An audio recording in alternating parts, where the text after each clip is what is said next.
A collection of scraps from my time working at HarvardNet, a doomed internet service provider that took 1 year of my life from me that I'm never getting back. This is Jason Scott Talks His Way Out of It, a podcast about technology, history, and getting myself out of debt. Thanks to Daniel Boyd, Jeff Atwood, and the hundreds of other supporters on Patreon and elsewhere who have been supporting me and helping me get out of debt. HarvardNet was a sandcastle of lies built into the beach of the dot-com boom, representing the excesses, the weirdness, the hopeful folks, and, of course, the irrefutable realities of that time. Having been laid off at my previous job at Thomson Corporation, I had an opportunity to go to a new place, invited by Rick Niziak, who had made the jump and told me it would be a good place for me to consider trying out for. Ultimately, a year later, they would end up suing me for $120,000, claiming that my website, HarvardNetSucks.com, was in some way hacking them and getting access to proprietary information, when in fact it was giving employees a place to blow off steam and, of course, causing a small amount of well-deserved tarnishing to the reputation of a company that was, fundamentally, built on fraud. After a year, I was invited to go work for the company I had previously worked at, which was now enjoying a new owner and new opportunities, and wanted somebody familiar with the old place to come back. But in that year spent at HarvardNet, there were a number of short, small vignettes that I think are worth going over.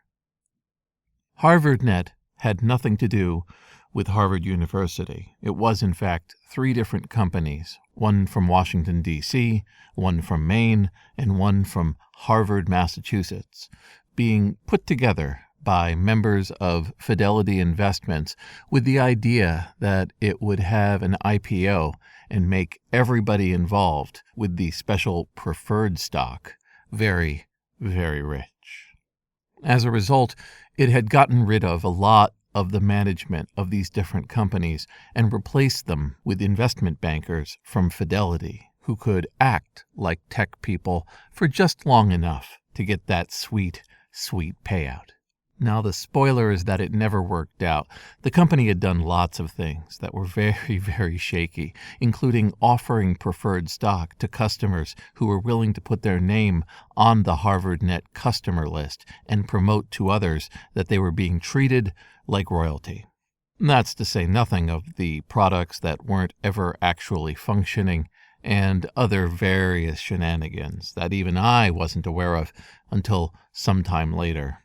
It was inside of a milk factory in Charlestown, Massachusetts, and it reflected to me the absolute peak of building technology to look better than it functioned.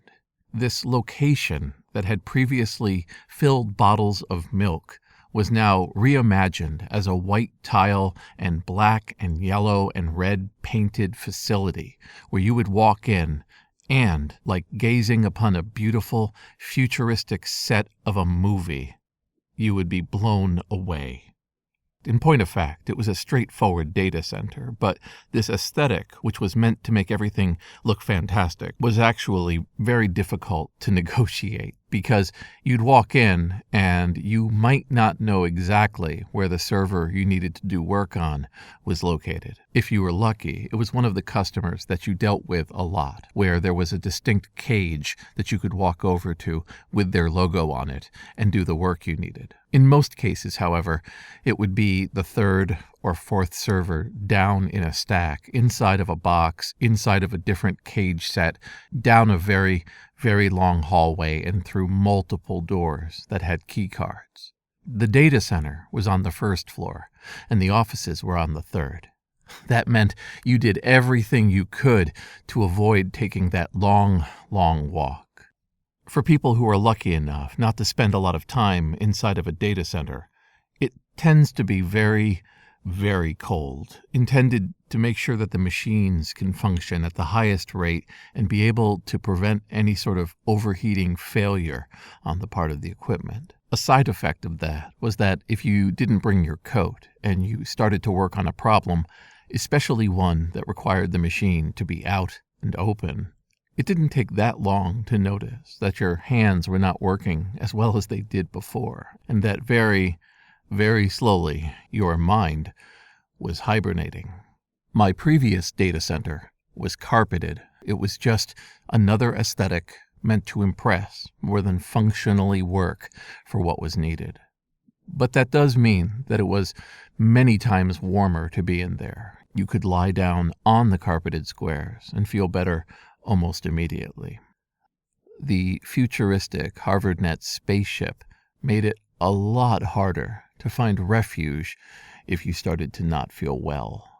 Most striking for me between 1998 and 2005 was how much got automated, how many things changed, and how many times there would be contingencies for there being a room, a rack, a place full of a certain kind of thing, only for it to be replaced by a single, small, refrigerator-sized monument that would do all of the work that used to be there, but take an enormous amount of power. Data centers didn't know what to do with this, and only ones that were built later, with all of these contingencies in mind, didn't end up looking utterly abandoned. Virtual machines where you could put 15 or 20 instances into a single powerful box were just coming onto the scene when I joined, so I was still living in a world where the long, thin hardware meant to have the hard drives on the far distant end of a box were in use. This was also reflected in the layout of the place. Imagining a situation where uniformed workers would swarm throughout the data center, impressively knocking down servers and building up racks, never came to fruition. Over time, most things could be done remotely. People didn't need to be in a glass cube at the front of the very cold room, and they all started working remotely, either from my floor or from an adjacent office that was being set up by this terrible, terrible manager. Any sort of corporate environment has people who come off as villains and heroes, jesters and wonders, impressive spirits and characters, unpleasant folks who make every day regretful. None of those injuries and insults rose to a point of being crimes. They just felt like an unnecessary burden to what was already a very difficult job. HarvardNet had overpromised and underdelivered. It had put itself in a position of trying to be a market share it could not possibly live up to move as quickly as it could to providing internet not just for hosted boxes, but for hundreds, hopefully thousands of customers, increasing daily, enabling them to then be bought out by a much larger provider. This was the plan. This was the goal. This was not what happened. I left, as I said, under a shade of not believing in the company and the company rapidly growing tired of me, bringing up all sorts of issues. I was happy to go back to where I was. People were focused on doing the best they could with what they had, without an eye towards stock markets, promotion, and lies. My old company had smiles, while HarvardNet had grimaces. Sometime after I left, the company essentially imploded, not able to live up to its promises and unable to have a stock market opening. There was no reason for it to exist, and it quickly sold out to whatever provider would pay bottom dollar for the place. While that building was gutted like a fish, I am sure that there's wires, accounts, and other technological artifacts associated with HarvardNet that still play a part in the modern internet. For my own part, I was happy to be gone. And looking back now, nearly 20 years later, I can take some amount of entertainment looking at how data centers used to be, how these buildings of condensed machinery and computing hardware functioned and I, like a sailor, running among rigging, going underneath floors, and being woken at all ungodly hours to make the machine run again, played a part in it. Would I ever go back? Not on your life. But it is still a unique, bizarre, corrupt, and breathtaking part of how I lived. This is Jason Scott Talks His Way Out of It. Thanks to James Bighoyanu, Mark Pilgrim, Peter Healy, Emilio Oliveira, Ernie Hershey, Michael Rubin, Matt Reynolds, Sean Kelly, Manxalot, John Sturm, Trixie the Cat, Dilip Reddy, and Anonymous, along with the hundreds of other supporters on Patreon and elsewhere who have been supporting me and helping me get out of debt.